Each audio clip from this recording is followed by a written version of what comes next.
హైదరాబాద్ లో the best నల్లిగోష్ biryani కావాలనుకుంటే అది కూడా బడ్జెట్ లో అంటే లక్కీ రెస్టారెంట్ గుర్తొస్తుంది మామ అందరికి. ఇది వచ్చేసి నాగోల్ బ్రాంచ్ మామ. ఇక అంబియన్స్ వచ్చేసరికి డీసెంట్ గా ఉంటది మామ. మెను కూడా చూడాల్సిన పని లేదు. మేమైతే ఒక నల్లిగోష్ బిర్యానీ ఎక్స్ట్రా పీస్ అయితే చెప్పినాం. అంటే మేము 3 మెంబర్స్ వచ్చాం అనమాట.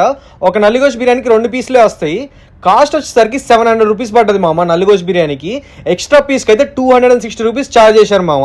ఈ ఏరియాలో చుట్టుపక్కల ఉన్న స్టూడెంట్స్ అందరికి ఇది one of the favourite restaurant అని చెప్పుకోవచ్చు మామ. చికెన్ బిర్యానీ కూడా చాలా బాగుంటది మామ. ఇక్కడ కొన్ని రోజుల నుండి మన ఛానల్లో వీడియోస్ అయితే రావట్లేదు మామ. ఈ రోజు నుంచి రెగ్యులర్ గా వస్తాయి. మన ఛానల్ అయితే ఫాలో చేయండి. అండ్ ఇంకా బిర్యానీలో ఆ కీమా అలా కలుపుకొని మంచిగా నిమ్మకాయ పిండుకొని అలా కొంచెం పీస్ తీసుకొని ఉల్లిగడ్డ పెట్టుకొని తింటే టేస్ట్ మాత్రం ఇచ్చి పడేసింది మామ.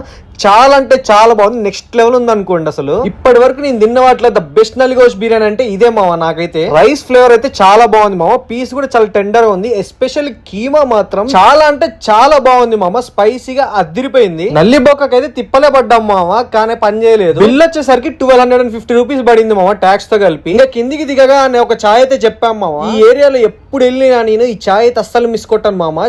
అంత బాగుంటది టేస్ట్. చాలా అంటే చాలా బాగుంటది. మీరైతే 100% పక్కా ఒకసారి ట్రై చేయండి. ఇలాంటి మోర్ తిన్ ముచ్చల కోసం మన ఛానల్ అయితే ఫాలో చేయండి. మరిన్ని వీడియోలతో ముందుకు వచ్చేస్తా. బాయ్.